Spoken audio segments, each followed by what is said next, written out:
How do you cope when stuff happens in your personal life that could affect your professional life, but you don't want it to? And everybody has this. I have it. Everybody has it. We all have stuff going on in the background that people can't see that could, if we allowed it, affect our personal life, our professional life, and everything that we do. And for me, I found some coping strategies that may be useful and interesting for you to work on. And an example for me is that I remember a couple of years ago, we used to have a husky dog, a beautiful creature. We rescued her from the kill shelter when we lived over in the US. And we brought her back over to Europe with us. She was beautiful, the white-eyed, beautiful creature. And we think she was about 12 or 13 years old. And she got to the point where I think due to arthritis or just general illness, she was old, she wasn't able to walk, and she would lie in the corner whimpering on her rug, and we couldn't do anything with her. So we took her to the vet to see what they could do. And the vet came out and was sort of shaking his head and going, "There's nothing we can do. Tragically, we have to, give her some pills and potions, or we can let her go." So we decided to let her go. And I can remember sitting in the vet's, cradling her head as the injection was given to put her to sleep. And I was the last person that she saw. And as her eyes closed, I knew she'd gone. And that was, for anybody with a dog or a pet of any sort, that's a pretty traumatic experience. And in her best interest, we felt, so we did the kindest thing.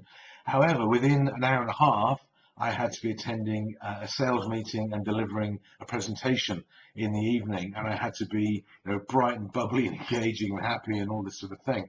So how do you go from being, traumatized, if you like, to being bright and bubbly and engaging? And for me, what I've learned and what I see for other people as well is I have to go into my presentation mode or my coach box. And what I've realized is that whatever happens behind me or with me or alongside me in life, if I can somehow segment what I do professionally and then deliver it and go into coach state or presentation mode or something like that, then it really helps me. And how I do it is I have some little anchors or reference points. And when I'm working, when I'm coaching and training, I very rarely wear a watch. I don't wear a watch on either of my wrists.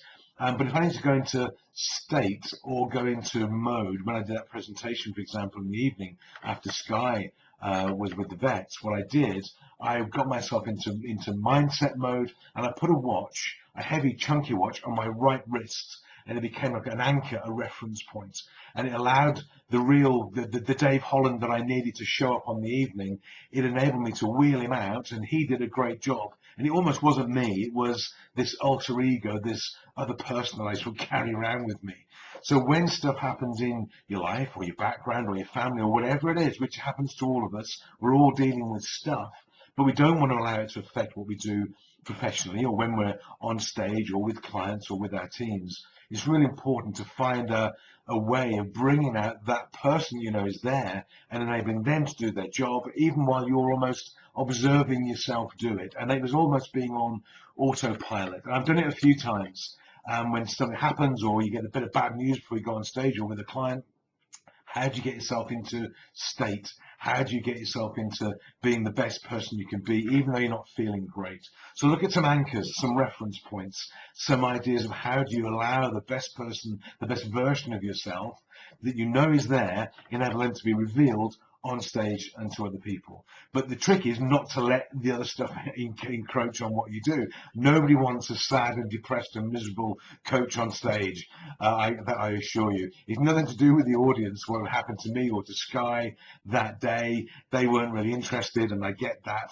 But if I get up there and I'm also sad and miserable and depressed about the dog, it's not good for me, not good for them. So we have to dissociate ourselves from the situation we're in to a certain extent and allow the real person to turn up. So find some coping strategies, come along to some of our workshops, check on the website, resultsrulesok.com, and you'll find some books and guidance and materials there for you. I hope to see you soon. I hope you liked the video. If you did, please like it, share and comment. And for Simon Adcock, I'm not in my pajamas today, so please make a comment to that effect, and I'll see you soon. Have a great week in the meantime.